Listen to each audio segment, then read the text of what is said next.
entire discussion around capitalism is essentially private ownership of wealth versus welfare of everyone in the society.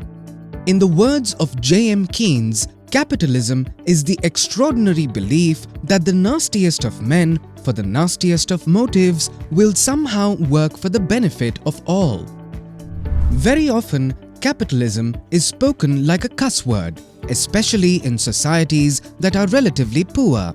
However, no one now denies that its success has overtaken other economic philosophies like socialism and communism beyond compare.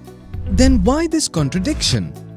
Is capitalism a just and fair economic system for a larger good, or a skewed one that serves extreme greed of some? In common words, capitalism is the economic system where wealth and enterprise are owned and run for profit by individuals or corporations and not by the state.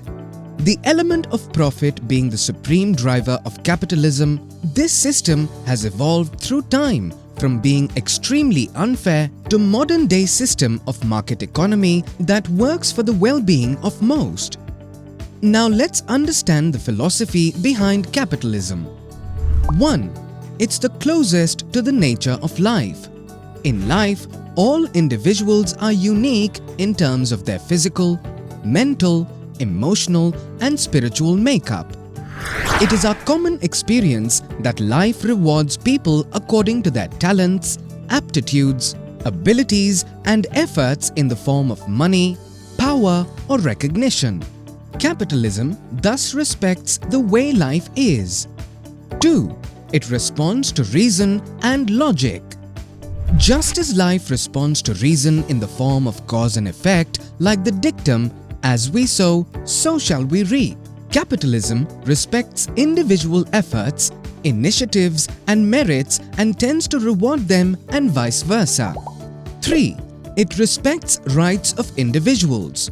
As individuals, all of us are equally entitled to the natural resources of our country, regardless of our merits. Capitalism respects rights of individuals by providing equal opportunity to everyone for their personal growth. 4. Capitalism recognizes individuals' freedom. In common pursuit of profit, capitalism recognizes freedom of individuals for pursuing vocation of their choice. With such an embracing philosophy, why then many people curse capitalism? Well, when motivation is just profit, several vices do creep in the system, such as 1. Relentless greed resulting in concentration of economic power. 2. Disregard of environment and destruction of natural resources like forests, water, and other living beings. 3. Crony capitalism and nepotism through unfair control of over-resources by few people. 4.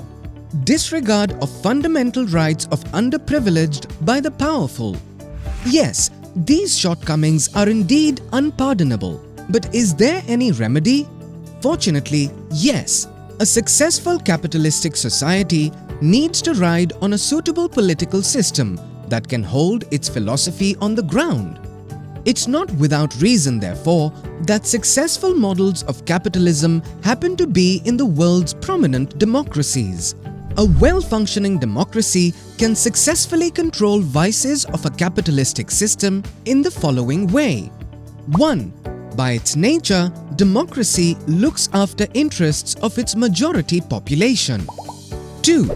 By enacting suitable laws, most democracies protect fundamental rights of their minority communities. 3.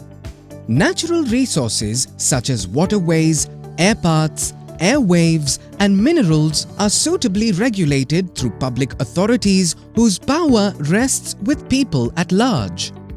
4.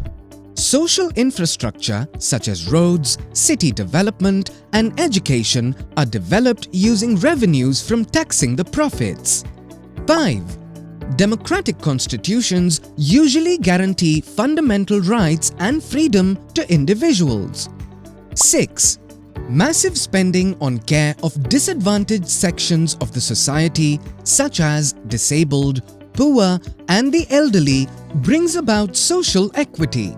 Okay, does it mean that capitalism accompanied by democracy is a panacea for all the ills of humanity? Well, in fact, evolution of capitalism into market economics, which is based upon multiple forces of demand and supply, has taken the sting out of greedy capitalism to a large extent. With the emergence of a watchful citizenry and social media, it is now possible to keep an eye upon crony capitalists and power brokers. And yes, it is this type of conscious capitalism that brings along progress, not merely in production but also in knowledge, public welfare, and other aspects of human creativity. In spite of all this progress, in the real world, various economies are under different stages of evolution and may need to go a long way. But in capitalism, however unequal it may be, it's the blessings and not the poverty that we generally share.